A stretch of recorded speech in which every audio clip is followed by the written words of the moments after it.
Mudik, sebuah tradisi tahunan yang melekat dalam kehidupan jutaan warga Indonesia. Perjalanan panjang menuju kampung halaman demi bertemu orang tua, saudara, dan kerabat selalu menjadi momen penuh haru, kelelahan, dan rindu. Namun di balik hangatnya suasana mudik, terselip sisi gelap yang tak banyak dibicarakan. Di beberapa ruas jalan, bukan hanya kemacetan yang menanti, tapi juga praktik kotor oknum penegak hukum yang haus uang cepat. Hari itu, cuaca mendung menyelimuti jalur lintas provinsi. Sejumlah pemudik dihentikan oleh sekelompok polisi yang terlihat berjaga di pinggir jalan. Tapi tak ada spanduk razia, tak ada mobil resmi yang lengkap dengan tanda operasi. Yang ada hanya pos bayangan dengan beberapa petugas berseragam dan tatapan yang siap menekan. Satu persatu kendaraan diberhentikan. Pertanyaan demi pertanyaan dilontarkan, bukan untuk menegakkan aturan, tapi untuk mencari celah, memancing rasa takut, dan akhirnya memaksa untuk menyerahkan sejumlah uang. Rp50.000, Rp100.000, tergantung kemampuan dan keberanian si pengendara. Di antara deretan mobil itu, melaju sebuah sedan hitam. Tenang, bersih, tapi tanpa stiker dinas atau plat khusus. Mobil itu melambat, diberhentikan.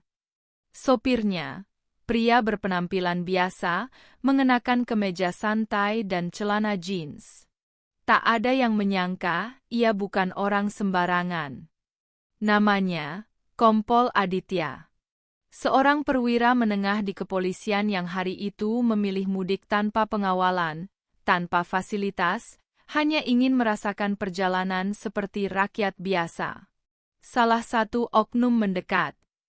Dengan nada tinggi, ia berkata, "Tolong tunjukkan STNK dan SIM, Pak." "Cek rutin." Aditya tersenyum sopan, lalu mengeluarkan semua dokumen yang diminta. Lengkap. Tak ada pelanggaran. Namun mereka tak puas. Salah satu dari mereka berbisik ke rekannya, lalu berkata, "Bapak lewat jalur ini nggak boleh, harus ada surat khusus karena kami sedang operasi tertutup." Operasi tertutup? Aditya mulai curiga, tapi ia tetap tenang. "Mohon maaf, ini jalur umum, bukan jalur steril atau kawasan terbatas," jawabnya pelan. Oknum itu tersenyum sinis. "Kalau nggak mau ribet, Rp100.000 aja, buat kita lebaran, Bang." Aditya tak langsung membalas. Ia memandang satu persatu wajah mereka. Wajah yang biasa tampil gagah, kini menunjukkan tanda ketamakan yang tak bisa disembunyikan. "Operasi ini dikomando siapa?"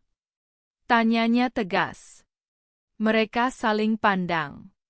Tak satu pun bisa menjawab.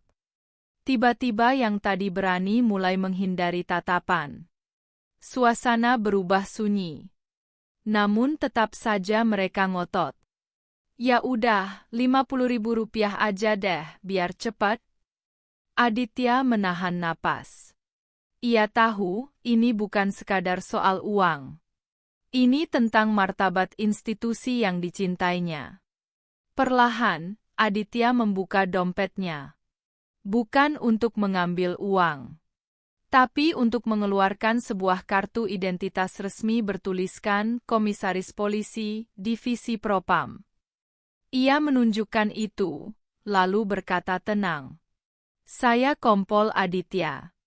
Dari Divisi Profesi dan Pengamanan. Kalian tahu itu artinya apa?" Semua membeku. Yang tadi sok kuasa, kini tak sanggup berkata. Beberapa mundur perlahan, yang lain hanya menunduk. Detik itu juga, wajah-wajah mereka berubah pucat. Seolah mereka baru menyadari, mereka sedang menggali kubur sendiri.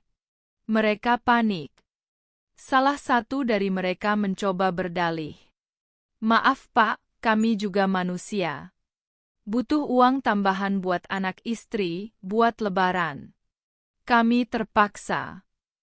Tapi bagi Aditya, alasan itu bukan pembenaran.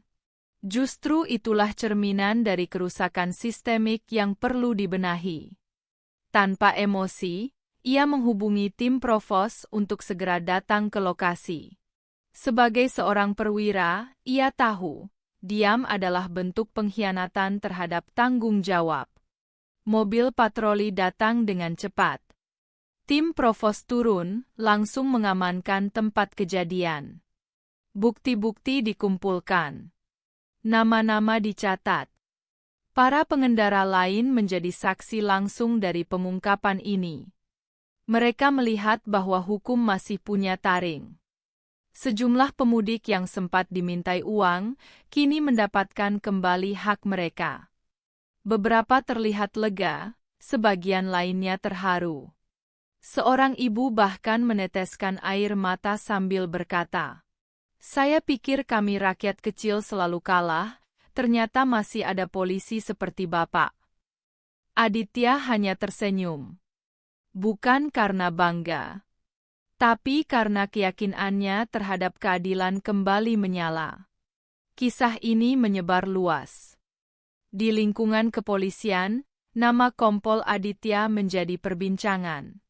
Sebagian memujinya, sebagian merasa tersindir. Namun satu hal pasti, ia menjadi simbol keberanian dalam sistem yang terkadang terlalu nyaman dengan kelonggaran. Kita hidup di zaman di mana kejujuran dianggap langka. Namun sesungguhnya, kebenaran hanya butuh satu orang untuk berdiri, agar yang lain ikut berdiri. Aditya bukan superhero. Ia bukan pencitra. Ia hanya satu orang biasa yang menolak tunduk pada budaya diam. Dan mungkin, itulah yang paling dibutuhkan hari ini. Karena setiap perubahan besar, selalu dimulai dari keberanian satu orang untuk mengatakan, "Cukup sudah." Cerita dalam video ini adalah fiksi semata yang dibuat untuk tujuan hiburan dan edukasi. Jika terdapat kesamaan nama, tempat, atau kejadian, itu murni kebetulan dan tidak dimaksudkan untuk menyinggung pihak manapun. Kami mendukung penegakan hukum yang adil dan profesional. Jika kamu suka cerita seperti ini, jangan lupa untuk klik like, subscribe, dan aktifkan lonceng notifikasi, agar kamu nggak ketinggalan video inspiratif lainnya dari kami. Dukungan kamu berarti banget untuk perkembangan channel ini. Tulis juga pendapatmu di kolom komentar. Kita bahas bareng. Terima kasih sudah menonton sampai akhir. Ingat, perubahan besar selalu dimulai dari langkah kecil, termasuk keberanian untuk berkata tidak pada ketidakadilan. Sampai jumpa di video berikutnya. Dan seperti biasa, jaga dirimu, jaga integritas, dan tetap semangat menebar kebaikan. Wassalamualaikum.